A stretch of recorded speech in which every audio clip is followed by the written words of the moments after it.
Ողջույն սիրելի ակադեմիներ, եթերում 5-շաբթին է, այսօր մենք ընդունել ենք տնտեսագիտության դոկտոր, պրոֆեսոր Թաթուլ Մանասերյանին, բարև ձեզ, Մանասերյան, շնորհակալ եմ հրավերն ընդունելու համար։ Պարոն Մանասերյան, արդեն 2 օր է աժոտաժը կապված թոշակների բարձրացման հետ, որի մասին հայտարարեց վարչապետը 3 առավոտյան ակնօրականչի հետ, հանգիստ չի տալի հանրությանը, քննարկում են, չեն հասկանում կամ հասկանում են սպասելիքները տարբեր են, մի մասը արդեն, չգիտեմ, տարբեր տիպի ուրեմն անվանումներ տվեցին այս գործընթացին, այս ձեռնարկին թոշակների բարձրացման, թեև դա այդ մասին խոսում էին վաղուց, որ պետք է թոշակները ավելացնել եւ այլն, ու մեկ էլ հանկարծ այսպիսի հայտարարություն ինչ եղավ։ Այն դեպքում, երբ 2 ամիս առաջ ես վարչապետն էր ասում, որ անիմաստ է թոշակը բարձրացնելը, մարդիկ չգիտեն որտեղ ծախսեն, ինչ անեն, այսպիսի պայմաններում մեկ էլ այսպիսի հայտարարություն։ Շնորհակալություն հրավերի համար։ Գիտեք, հիշում եք, որ մենք բազմիցս անդրադարձել ենք մեր հանդիպումներում, մեր զրույցների ժամանակ եւ ես մնում եմ այն համոզման, որ այս խնդիրը կենսաթոշակների ոչ թե բարձրացման, այլ գոնե բավարար մակարդակ սահմանելու խնդիրը ինքը ոչ այնքան տնտեսական է, որքան բարոյական։ Եվ ներողություն նկատի ունենալով հանրության որ շերտին է վերաբերում կամ որ խավին։ Հանրության այն խավին, այն շերտին, ովքեր կենսաթոշակ են ստանում, ըստ էության դրանք անպաշտպան խոցելի խավն են համարվում դեռևս Հայաստանի Հանրապետությունում եւ անգամ այդ բարձրացումից հետո մնալու են այդպեսին, որովհետեւ կենսաթոշակի նվազագույն շեմը ինքը չի համապատասխանում, չի հասնում կենսապահովման նվազագույն զամբյուղին։ Կենսաթոշակ, կենսապահովման զամբյուղ։ Կյանքի մասին է խոսքը գնում։ Մենք դեռ սպառողական զամբյուղի մասին չենք խոսում։ Եթե վերցնենք այն գումարը, որը ստանում է կենսաթոշակառուն, անգամ ապրիլի 1-ից հետո, ինչ որ պետք է ստանա, դա ընդամենը մի 2 շաբաթվա սննդամթերքի հազիվ գին լինի, եթե հաշվի առնենք այդ 2200 կալորիան, որ մարդ արարածը ըստ միավորված ազգերի կազմակերպության հաշվարկի պետք է ընդունի, որպեսզի սովամահ չլինի։ Այսինքն չմեռնելու գինն է դա։ Մենք դեռ սպառողական զամբյուղը չենք քննարկում, որովհետև դրա մեջ մտնում է տրանսպորտի ծախս, դրա մեջ հագուստ, կոմունալ վարձեր, հաղորդակցություն, կապ, հեռախոս եւ այլն։ Այսինքն ստացվում է, որ մեր կենսաթոշակառուները զրկված են տարրական պայմաններից, նվազագույն չմեռնելու գին անգամ չունեն ապահովելու։ Եվ սրա մասին բազմիցս ես բարձրաձայնել եմ, դրա հետ միասին ցույց տալով նաև այն աղբյուրները, որոնք կարող են եւ պետք է օգտագործվեն առաջին հերթին դա այդ խնդիրը լուծելու համար։ Տեսեք, մի քանի դիտարկումներ կան, որ անպայման պետք է հաշվի առնել։ Առաջինը, եթե կենսաթոշակները բարձրացում են, ապա դա պետք է լինի պլանավորված։ Փետրվարի վերջին չէ, որ կառավարությունը կամ օրենսդիր մարմինը տեղեկացավ նրա մասին, որ կարելի է բարձրացնել։ Անկամ դրանից հետո գործադիրից հնչում են խոսքեր, որ կփորձենք գտնել հայթայթել այդ գումարները։ Նշանակում է համաձայնեցված չի եւ ուղղակի այսպես ընտրություններին ընդառաջ գնալով փորձում են սիրաշահել։ Իհարկե ընտրակաշառք է սա։ Նույնիսկ եթե հունվարի 1-ից լինել, մենք պետք է հարգենք օրենքը։ Պետական բյուջեի մասին օրենքը դա պետք է պարտադիր բնույթ կրի։ Այսինքն լրջություններ պետք դնել այս հայտարարության տակ։ Երկար քննարկումներ եղան բյուջեի եւ ես վստահ հիշում եմ, որ բյուջեի քննարկումների ժամանակ եւս իմ կողմից բարձրացված հարցերը, նաեւ բազմաթիվ այլ փորձագետների կողմից բարձրացված այս խնդիրը ուղղակի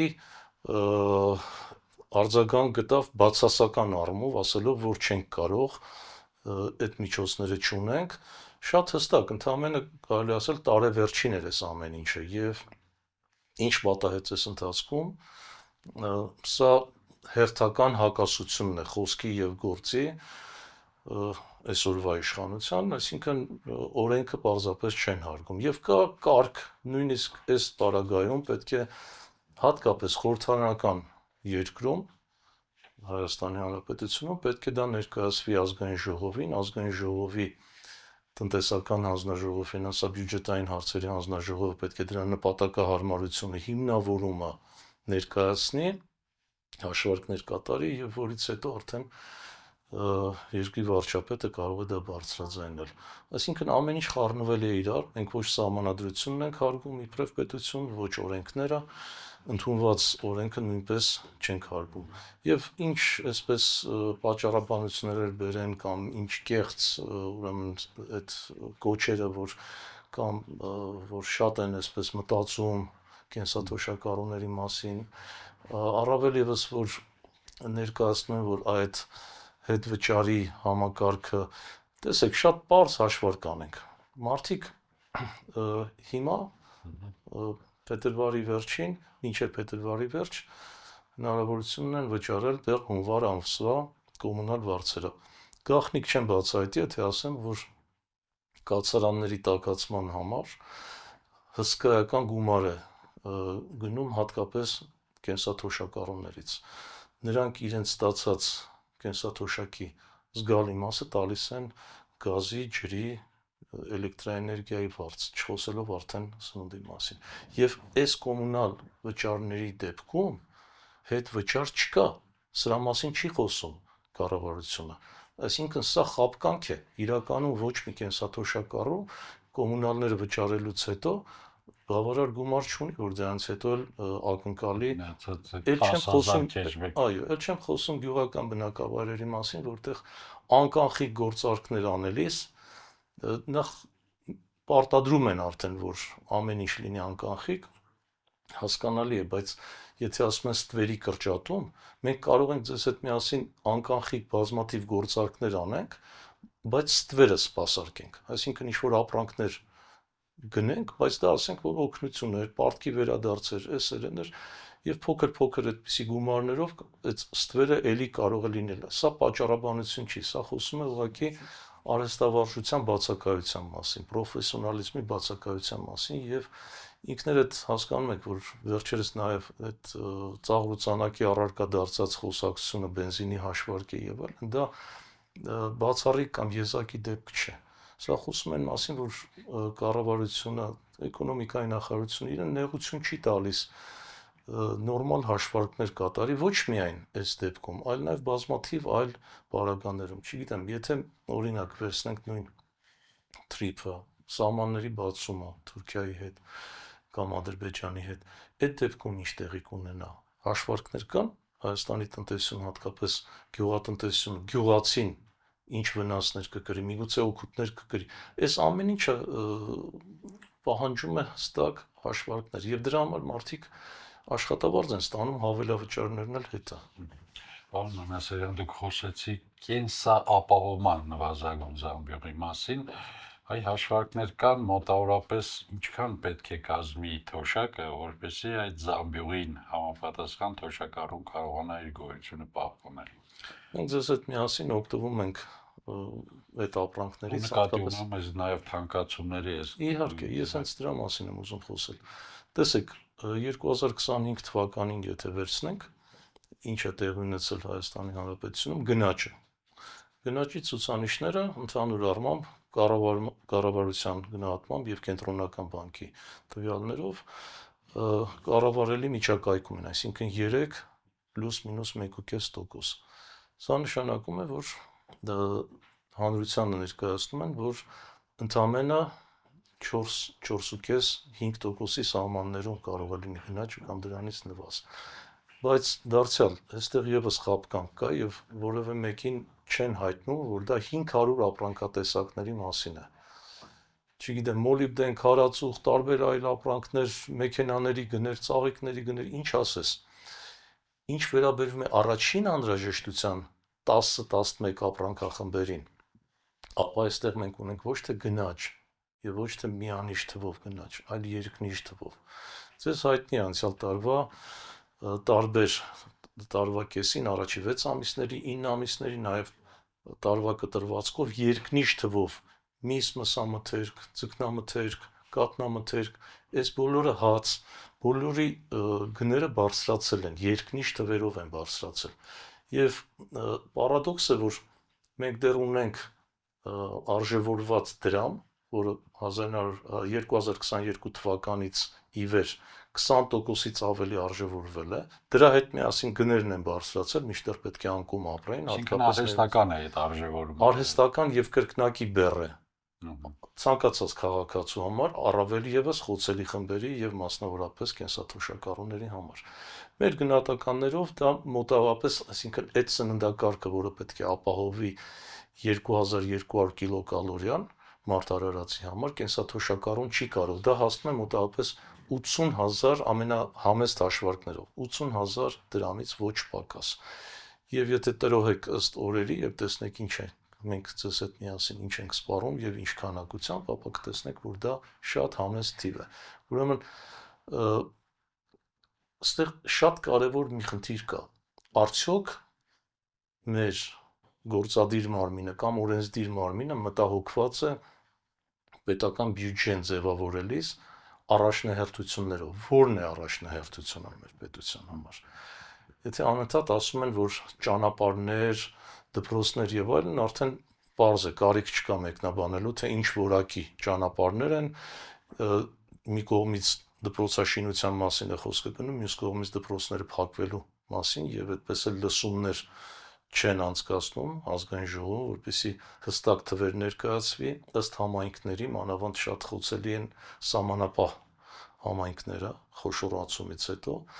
այս ամեն ինչը պետք է հանրությանը ներկայացվի։ Առաջնահերթությունների մեջ ես կրկին ուզում եմ նշել, որ բարոյական նշանակության խնդիրը հանրության հատկապես խոցելի խմբերին ապահովել նվազագույն գումարներով, նվազագույն եկամուտով։ Եվս մի ցուցանիշ եմ ուզում ձեզ ներկայացնել, վերջերս նաև ասվեց, որ սոցիալական նպաստ ստացողների, նպաստառուների աղքատ մարդկանց թիվը կրճատվել է։ Առաջին հայացքից պետք է ուրախանանք, ասենք ինչ լավ է, որ այս մարդիկ արդեն նպաստառու չեն, այլ իրենց եկամուտը վաստակում են եւ կամաց-կամաց բարձրանում է։ Իրականում դա այդպես չէ։ Մենք ապրում ենք փոքր երկրում եւ շատ հասանելի է տեղեկատվությունը։ Փաստն այն է, որ նպաստներից ուղղակի զրկում են հազարավոր քաղաքացիների եւ դա նշանակում է աղքատների թվի նվազեցում։ Այսինքն մենք ոչ թե ունենք եկամուտների ավելացում, այլ ունենք նպաստների կրճատում։ Եվ մարդկանց թվի կրճատում, այսպես ասենք, թիվը կրճատում են մարդկանց եւ ըստ էության նպաստառուների թիվը։ Եվ տեսեք, թե որքան բողոքներ կան, ցանկացած շրջանի, կարող եք տարածաշրջանի սոցիալական ծառայության բաժին գնալ եւ հետաքրքրվել, թե ինչ հերթեր են, ինչ բողոքներ են, ինչ դժգոհություններ են, որ մարդիկ, չգիտեմ, ամենատարրական պայմանները անգամ չեն կարողանում հոգալ եւ ասում են, որ դուք զրկված եք, դուք իրավասու չեք ստանալու այդ չնչին գումարները անգամ։ Եվ կրկնակի ցավալի է, որ այդ նվազագույն նպաստներից զրկվում են արցախահայերը, բռնագաղթվածները։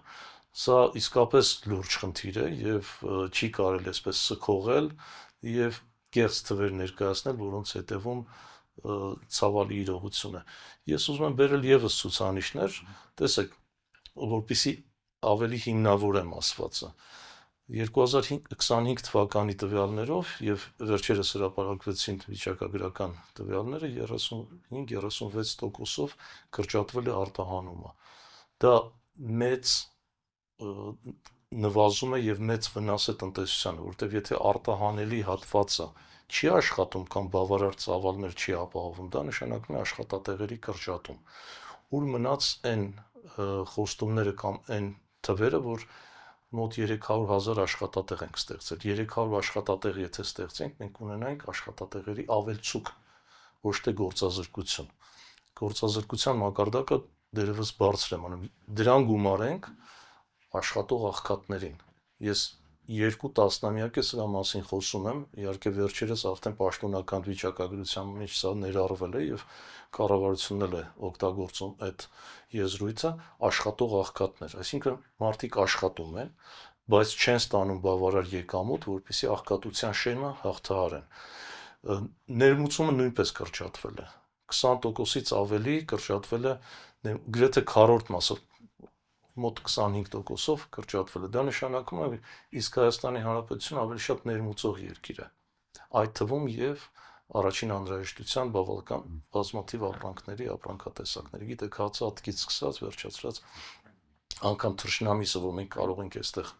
արտադրել եւ ունենք այդ հնարավորությունը, պետական հոգացության կարիք ունի։ Մենք դա ներմուծում ենք, սկսած հարևան Վրաստանից վերջացրած այլ երկրներից։ Ուղղակի ամոթ է, որ մենք չենք կարողանում դա ճիշտ կազմակերպել։ Նույնը վերաբերվում է նաեւ անասնապահությանը, տարբեր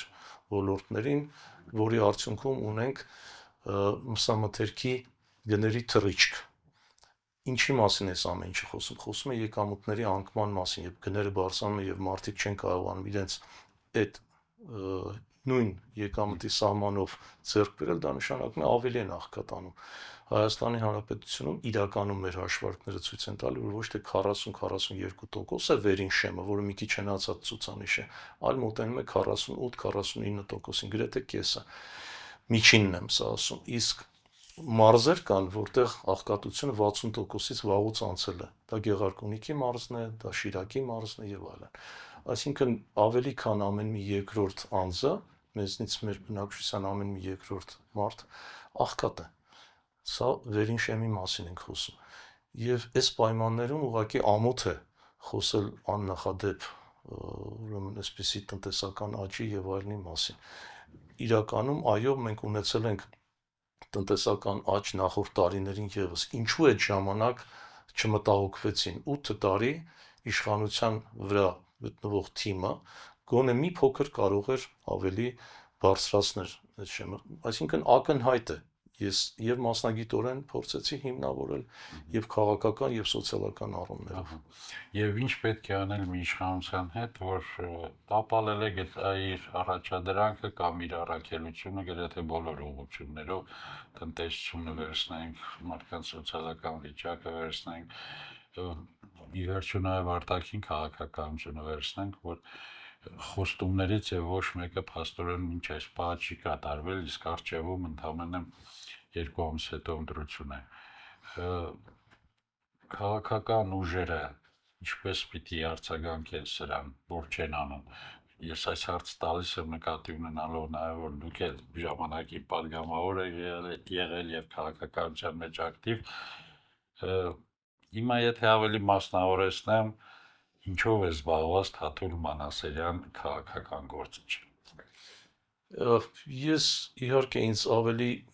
ոչ թե քաղաքական, այլ ազգային պետական ասպարեզում եմ եւ հասարակական ասպարեզում եմ տեսնում, որտեղ քաղաքականությունը ցավոք սրտի այնպես է ապականվել, որ շատ մեծ պատիվ չի համարի քաղաքական գործիչ դասվելու։ Օրենսդիր եմ, իսկ օրենսդիրը երբեք անցյալ չի լինում, եթե օրենք գրել են։ Իսկ ես 2 տասնյակից ավելի օրենքների հեղինակ եմ, որոնք գործում են բարեբախտաբար, նաեւ պետական ռազմավարության, այդ թվում անվտանգության ռազմավարություն, տնտեսական անվտանգության ռազմավարություն, 2013-25 թվականների հեռանկարային զարգացման ռազմավարական ծրագրի համահեղինակ եւ այլն, այսինքն մշտապես ես փորձել եմ իմ համեստ ներդրումը բերել։ Այսօր շարունակում եմ իմ գործընկերների հետ եւ ձևավորել ենք բարեբախտաբար մի շատ կարևոր դաշինք, կոչվում է համահայկական հասարակական դաշինք, ինքը ուղղակի եւ անմիջական առումով ընտրությունների համար չի ստեղծված, բայց չի կարող շրջանցել ընտրություններ, որովհետեւ յուրաքանչյուր հայորդու համար լրջագույն խնդիր է դա ոչ թե ընտրություն է ազգային ժողովի, այլ ընտրություն է արժեքների, քաղաքակրթական, եթե կուզեք, ընտրություն է որակի առումով, ընտրություն է որքան կարելի է հանդուրժել, որովհետեւ ասում են մարդու վիրավորում են այնքան, ինչքան ինքը կարող է թույլ տալ։ Մեզ 8 տարի, առնվազն 8 տարի վիրավորում են այս գործելավոճով։ եւ ակնհայտ է, որ այդ խոստումները չեն կատարվում ոչ միայն ստախոսության պատճառով, այլ որովհետեւ իրականում չկա այդ ներուժը, մասնագիտական ներուժն ու պատկերացում անգամ չկա։ Անգամ ցանկություն է երևի։ Իհարկե ցանկություն չկա։ Տեսեք, սպառնալիքների մասին երբևէ դուք լսել եք, որ կառավարությունն ասի մենք ունենք հետևյալ սպառնալիքները, չգիտեմ, ժողովրդագրական անվտանգության առումով, պարենային անվտանգության հստակ սպառնալիքները, որտեղ ինչպես են գնահատականները տրվի եւ ասեն ինչ քայլեր ենք մենք նախատեսում, ֆինանսական անվտանգության, էներգետիկ անվտանգության եւ այլ։ Չկա այդ մասնագիտական ներուժը, այսինքն կարող են նույնիսկ բարի ցանկություններ լինել, բայց դրա տակ նույնիսկ չեն էլ պատկերացնում։ Բայց փոխարենը Տնտեսական անվտանգությունը, տնտեսական դիվանագիտությունը, ինչի մասին եւս առիթ ունեցել ենք խոսելու, դա միայն արտաքին հատվածի համար չի։ Տնտեսական դիվանագիտությունը մեր ներքին տնտեսությանն է վերաբերվում։ Մենք չենք կարողանում մասնավոր հատվածի եւ կառավարության միջև ձևավորել այն քաղաքակիրթ հարաբերությունները, որ մարդիկ իրար գործընկեր համարեն, մեկը մյուսին թշնամի են համարում։ Մասնավոր հատվածը, հատկապես փոքր բիզնեսը, նայում է պետությանը որպես իր կաշին քերթողի, թող ներվի ինձ ասել, իսկ պետությունը մասնավոր հատվածին որպես խաբեբայի, որը իրենից թաքցնում է կամ փորձում է թաքցնել հարկերը, այսպես մենք հեռու չենք կարող գնալ։ Եվ եթե մանավանդ հիմա այս 35-36% արտահանման կրճատումը համեմատենք համախառն ներքին արդյունքին, դա բավական վատ ցուցանիշ է։ Շատ վատ ցուցանիշ է, որտեղ տնտեսության անկում ունենք։ Այն ինչ որ ներկայացում է իբրև տնտեսական աճ, չեն կարող ունենալ տնտեսական աճ եւ զուգահեռ ունենալ աղքատության աճ։ Սա ուղղակի իրար հակասում են, պարզ տրամաբանության։ Սա տնտեսագետ պետք չէ լինել, որպեսզի հասկանանք։ Այդ դաշինքը, որի մասին խոսեցինք, ինչպես պետք է ուրեմն ստեղծված իրավիճակում եւ քաղաքական դաշտի այս պայմաններում գործի կամ ասենք աջակցի որևէ քաղաքական ուժի կամ ընդհանրապես ինքը առաջարկներ տա, ինքը, չգիտեմ, երկխոսության հարթակ դառնա։ Տեսեք, դաշինքը ըստ էության միտում ունի նոր մշակույթ ձևավորել մեր հասարակության մեջ։ Մենք ունենք իշխանություն եւ ունենք ընդդիմություն։ Ես որակումներ չեմ ուզում տալ։ Քաղաքացիական հասարակություն կոչվածը կարծես չկա։ Շատ մեղմ կլինի ասել, որ պառակտված է։ Շատ մեղմ է դա ասել, ուղղակի գոյություն չունի։ Կա գրանտակերների մի խումբ, որոնք իրենց համարում են քաղաքացիական հասարակություն, որ ոչ մի աղերս չունեն ազգային, պետական, հանրային խնդիրների հետ։ Նրանք իրենց ուղղակի գումարներն են, այսպես ասած, փոկում։ Քաղաքացիական հասարակության ձևավորում, որտեղ իրական Հայաստանը, եթե հորջորջում են իրական Հայաստանը գալիս է ազգաբնակչության համախմբվածությունից եւ միջին խավի գոյությունից, արկայությունից կամ դրա բացակայությունից, եթե դա չկա, որտեղ քաղաքակրթություն, հատկապես հայկական քաղաքակրթությունը, եթե ավելի լայն վերցնենք, մշակողը եւ կրողը հենց հասարակությունն է, իսկ հասարակությանը հասցրել են այն հանգրվանին, որ ոչ միայն առանձին մարդիկ կամ քաղաքական ուժեր իրար հետ համամիջ են, որը կարող էր բնական լինել, ընտանիքների ներս է մտել այս եզրույթը եւ հակասությունները, կոնֆլիկտներ են առաջացել։ Առաջին հերթին քաղաքացիական հանրության ձևավորումն է եւ սա համահայկական բնույթ է կրում, որտեղ մենք դիտարկում ենք Սփյուռքը այս դեպքում Հայաստանի շարունակություն, ոչ թե առանձին մի այսպես ընդհանուր երևույթ, որին պետք է ինչ որ ձևով հարաբերվել։ Ոչ, մեր այն հայրենակիցները, մեր բարեկամները, մեր ընկերները, որոնք վտարանդի են դարձել իրենց երկրից, ստիպված նրանք չեն կարող օտարվել իրենց երկրից, իրենց հոգեբանորեն իրենք հայրենիքի հետ են, իրենք կարիք ունեն ներդրում ունենալու մասնագիտական առումով եւ տարբեր առումներով։ Ուրեմն սա առաջի խնդիրն է։ Երկրորդը համախմբել եւ քաղաքացիներին, որովհետեւ քաղաքացիական դիրքորոշում ունեցող մարդիկ եւս կղզիացած են, նրանց միաբանել, քաղաքական ուժերի համար հարթակ ստեղծել, որպեսզի նրանք համախմբվեն ոչ թե ընդդեմ չարիքի, այլ նաև ընդդեմ չարիքի, բայց նաև հանուն արժանապատիվ եւ այն Հայաստանի, որի տեսլական ամեն մեկս պետք է ունենանք մեր մտքում։ Ասեմ, որ հանրության բավական լուրջ որակյալ հատված ներգրավված է, մի քանի շերտեր կան, որոնք կարող ենք ասել շարժիչ ուժերն են եւ հասարակության եւ տվյալ դեպքում դաշինքի, ունստեղ ներկայացված է մտավորականությունը, այստեղ ներկայացված է հոգևոր դասը, որի դեմ այս ոտնձգությունները շարունակվում են։ Այստեղ ներկայացված է Արցախահայությունը, ես իհարկե չեմ տարանջատում, հայությունը հայություն է, բայց այս զանգված բռնագաղթվածների հատկապես մենք հատուկ ուշադրության պետք է արժանացնենք եւ մեր գիրկն առնենք, նաեւ իրենց հետ միասին համախորհուրդ կարողանանք լուծումներ գտնենք։ Երիտասարդությունը, առանց որի որևէ գործի հաջողություն չի կարող լինել։ Հայ կանայք մենք միայն այսպես վերացական կամ կենացների մակարդակով ենք մենք ասել։ Ուրախությամբ պետք է նշել, որ ունենք շատ արժանապատիվ, շատ բարձր որակի հայ կանանց միավորում, այսպես ասած։ Ունենք ռազմական գործիչներ եւ ռազմական փորձագետներ, ովքեր իրենց ավանդն ունեն հայոց պետականության կայացման մեջ եւ ասեմ, որ ինչ որտեղ ռազմական գործիչներն ու մտավորականները իրար հետ սերտորեն առնչվում, թե մեր պատմությունը ցույց է տալի, որ բազմաթիվ զորավարներ են ունեցել, ովքեր մտավորականներ են եւ Նժդեհը եւ Անդրանիկը եւ դրանից առաջ Սմբատ Սպարապետը պատմության բազմաթիվ այդպիսի դեմքեր ունենք եւ իհարկե Սփյուռքը։ Ուրեմն առնվազն 7 շերտեր շատ պատկառելի ձևով ներկայացված են մտավորականության մեջ եւ պրոֆեսորներ եւ ակադեմիկոսներ եւ առանց գիտական կոչումների ուղղակի բարձ մտավորական մարդիկ, ովքեր չեն դադարում իրենց երկրի համար մտածելուց եւ լուծումներ առաջարկել, խնդիրներ ձևակերպելուց։ Բավական լուրջ արդեն աշխատանքներ են գնում առաջ, մենք երրորդ հավաքին ենք հիմա նախապատրաստվում, ընդամենը 2 օր առաջ ունեցանք քաղաքակրթության ընտրության Հայաստանը քաղաքակրթական ընտրության արչև բավական արդյունավետ բանավեճ քննարկում եւ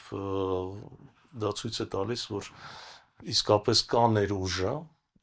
իրական այլընտրանք առաջարկելու։ Այ նոր մշակույթ ասելով նաև սա է նկատի ունեմ, որ քաղաքական հայացքներն ու քաղաքական այս փոխհրաձգությունները դա բնական են ամեն երկրում, բայց մեզանում իրական մասնագիտական այլընտրանք, ասենք սահմանադրությունը այսօր իսկապես ենթակա է բարելավման, բարեփոխումների, իսկ ինչպես, ովքեր պետք է դրա վրա աշխատեն, ինչ ուղղություններով, այստեղ մենք ունենք հստակ լուծումներ եւ կան մասնագետներ, որոնք դրա վրա աշխատում են։ Տնտեսության մասին համապարփակ լուծումներ կան, որ եթե վերցնենք ընդհանուր ծրագիրը, ապա բավական մանրակրկիտ եւ ռազմավարական առումով սկզբունքները կա, եւ հռչակագիրը կա, եւ տեսլականը կա, եւ գաղափարախոսությունը կա, որին գնալով ավելի շատ մարդիկ են միանում, ընդունելով այս սկզբունքները։ Իսկ ամենակարևորը, որ հարթակը ձևավորվել է քաղաքական ուժերի համար եւ այստեղ լակմուսի թղթի պես երևալու է այն քաղաքական ուժերը, ում նպատակը շիտակ է, ովքեր սատարում են, ես անձերին նկատի չունեմ, որակը նկատի ունեմ, 8 տարին բավարար է, որ մարդիկ գնահատական տան։ Դուք ասում եք ինչ ընտրություն կատարել, ինչպես անել, դա ակնհայտ է, ուղղակի տարօրինակ կհնչի, եթե ես ասեմ, եկեք պաշտպանենք այս իշխանությանը, որ այսքան աղետներ ա բերել։ Բնական է, որ պետք է փոխվի, բայց ինչպես փոխվի։ Ես նաև դեմ եմ ամեն գնով եւ միայն թե գնան, որովհետեւ մենք զուգահեռ պետք է պատրաստենք այն ուժը, առողջ ուժը, որը իրական այլընտրանք կբերի, որից ժողովուրդը արդեն կտեսնի գոնե առաջի տարվա մեջ արդեն ծիլերը այն լուծումների, որոնք տարիներ շարունակ անտեսվել են պարզապես։ Այսինքն մենք բազմավեկտոր, այսպես ասած, ծանր աշխատանք ենք տանում եւ սրան նախորդել է առնվազն 6 ամսվա սևագործ աշխատանք, որպեսզի մենք կարողանանք ոչ թե խոստումներ շռայլել կամ տալ ժողովրդին կամ քաղաքական ուժերին, որպեսզի կարողանան դրանք հաշվի առնել, այլ հստակ կոնկրետ քայլեր, կոնկրետ հաշվարկներ ցույց տալ ինչքանով են իրատեսական դրանք, որտեղ են աղբյուրները, եթե ասում ենք աշխատատեղ, ապա ինչպես, եթե ասում ենք կենսաթոշակի բարձրացում, ապա որտեղից, եթե ասում ենք Սփյուռքի մասնակցությունը, ապա ինչ կառուցակարգերով, ամեն ինչը շատ հստակ պիտի լինի, եթե ասում ենք երիտասարդները շատ ընդունված է, գիտեք, ասում են մեր վաղվա օրն է, մեր ապագան, ոչ, ներկայի տերն են իրենք, արդեն կան, պետք է ուղղակի ընդունենք այդ փաստը եւ իրենց կողքին լինենք, հզորացնենք երիտասարդներին, իրենց դարձնենք ավելի համարձակ եւ իմաստությամբ նաեւ աջակցենք, որպեսզի ճիշտ ծրագրեր եւ այսօրվա մարտահրավերներին դիմակայելու ունակ հստակ քայլեր կատարվեն։ Սա շատ կարևոր եմ համարում, այսինքն նոր որակ է ձևավորվում, եթե կուզեք նաև ուղեղային կենտրոն է սա, որը որևէ անձնական կամ խմբային նպատակ չունի հայտնվելու ազգային ժողովում, մեր մեծ մասը ուղղակի հավակնություն չունի մտնելու քաղաքականություն, եւ սա մեզ ավելի անկաշկանդ է դարձնում, որովհետեւ եթե մարդ ինքը իր համար է պայքարում, դա մի խնդիր է, բայց եթե ուզում է աջակցել առողջ ուժին, շատ ավելի էներգետիկան մեծանում է եւ այսպիսի քայլեր մենք արել ենք առաջին խորհրդարանի 1990 թվականի Գերագույն խորհուրդը երբ ձևավորվեց, դեռ 89-ին պատրաստել ենք տնտեսական անկախության ծրագիր խորհրդային միության վերջի տարիներն էր եւ մենք կարողացանք սնուցել ազգային ժողովի համապատասխան հանձնաժողովները հստակ ոչ միայն գաղափարներով, այլ նաեւ ծրագրերով, դրանցից շատերը դարձան օրենքներ, ֆինանսա-բյուջետային հանձնաժողովի հետ ենք աշխատել սոցիալական տարբեր, բայց գնալով որակը անկում ապրեց, որովհետեւ գաղափարական պայքարը վերածվեց արդեն խմբային եւ անձնական խնդիրների։ Մենք ուզում ենք, որ առարկայական լինի եւ մեզնից կախվածը յուրաքանչյուրը ստանք։ Կապ չունի, կան մարդիկ, ովքեր կարող են բացասական այսպես կերպար ունենալ հասարակության մեջ, բայց նրանց մեջ կարող է 1, 2 կամ 5% լինի օգտակար գործողության գործակից, չպետք է անտեսել, այդ մարդկանց է պետք է լսել։ Իրենց քայլերն էլ պետք է բերել, ինտեգրել ընդհանուրի մեջ եւ իսկապես մենք բարեբախտություն ունենք հայի գենը, արարչագործությունը իսկապես չի կարող խամրել կամ կոտրվել այս ամեն ինչի մեջ։ Ես հավատում եմ, որ մենք ունենալու ենք այդ զարթոնքը եւ կասկած չունեմ, որ փոխվելու է իրավիճակը։ Պարզապես խնդիրն այն է, թե ում ենք մենք բերելու ասպարեզ եւ ովքեր են տնօրինելու ամենակարևորը դերևս մոռացա, որ եթե մեզ հաջողվի կայուն հիմքեր ստեղծել, ապա թումանյանական վերնատան ոգով գոնե այդ շնչով պետք է փորձենք հակակշիռ դառնալ։ Նույնիսկ ապագա իշխանությունը եթե լավը լինի, մենք պետք է զգաստ պահենք, սթափ պահենք այդ իշխանությանը, չթույլ տանք, որ նրանք շեղվեն իրանց ուղեգծից եւ գնան խոտորումների եւ այլ ուրեմն ուղղություններով։ Ընդհանրապես պետք է ինստիտուցիոնալ ձևով հակակշիռ ստեղծել, որպեսզի որևէ իշխանություն չմեծամտանա, չանջատվի ժողովրդից եւ չփորձի իրեն խմբային շահերով այսպես առաջ գնալ, ասելով մեզ մանդատ են տվել եւ վերջ։ Շատ հետաքրքիր է այդ ամենը եւ մի այսպիսի դիտարկում ցանկացած նոր ստեղծվող դաշինք կլինի կամ ինչպես դուք նշեցիք ուսումնասիրությունների ուղեղային կենտրոն եւ այլն, լսելիության խնդիր է ունենում իր սկզբնական փուլում եւ հետաքրքիր է այս ընթացքում եղել են արդեն այ դուք 3 հավաք եք անցկացրել, եղել են արդյոք այդ ամենով հետաքրքրված քաղաքական ուժեր, որովհետև այն ինչ որ դուք եք ասում, ես տեսնում եմ, որ անպայման կլինի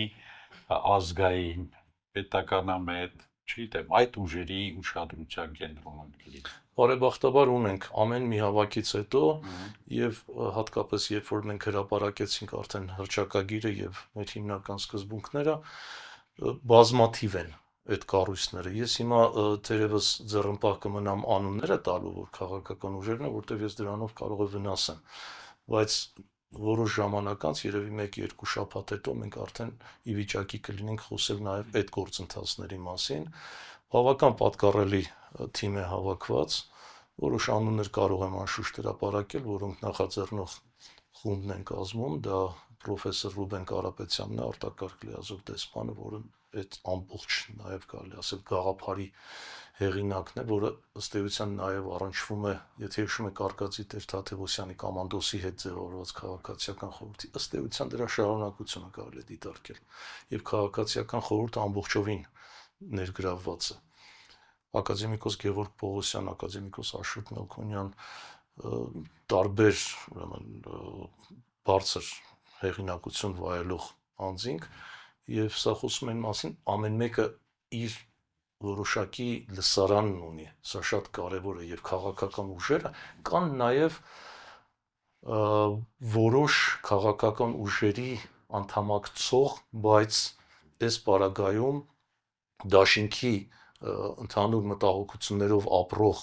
անհատներ, ովքեր միացել են մեզ, եւ սա չի աշխատող դաշինքի հետ աշխատող։ Այո, եւ նման միություններ մենք չենք բացառում, որ կարող են լինել կամ կան, եւ իսկապես մենք բոլորի հետ մի նպատակ ունենք։ Տեսլականը երբ հստակ է, այլ շահեր չեն կարող մեզ խանգարել։ Իսկ այդ 6 սկզբունքները շարադրված են մեր կայքեջում, դրանք շատ պարզ են, դրանք եթե կուզեք կարմիր գծերն են, սկսած Հայաստանի անկախությունը եւ տարածքային ամբողջականությունը, որ սակարկման առարկա չեն կարող լինել, վերջացրած տարբեր դժվար չէ դրանք նայել, մեր ակնթիռները կարող են հեշտությամբ նայել համահայկական հասարակական դաշինք եւ այդ էջում տեսնել ամեն ինչ։ Եվ սա մեզ հնարավորություն է տալիս, քանի որ նպատակը շիտակ է, մենք կարողանում ենք իսկապես այդ որակի մարդկանց ավելի շատ ընդգրկել։ Իսկ նրանք, ովքեր ձայներ փոշիացնող պետք է լինեն, կամ ներկայիս իշխանության արբանյակներն են, շատ պարզ է, որ նրանք չպիտի ուզենան միավորվել։ Ահա այդ լակմուսի թուղթը, որի մասին ես ասացի, եւ կերևա թե ով է։ Ընտրողը, Հայաստանի քաղաքացին երբեմն շվարում է, չի հասկանում, թե ում հետ պետք է գործ ունենա։ Այնքան ճշմարտանման խոսքեր են ասվում, որ երբեմն կարող են նաև սկսել քննադատությունից իշխանության հանդեպ։ Եվ մենք դեռ չստեղծված, մեկնարկը չտված, արդեն սուրոգատներ, կեղծ նման դաշինքի կամ միության այդպիսի բաներ երևացին, բայց պարզ է, որ ստի ոտերը կարճ են եւ դրանք ուղղակի շարունակություն չունեն։ Շնորհակալ եմ այդ հարցի զրույցի համար։ Կհանդիպենք սիրելի բարեկամներ։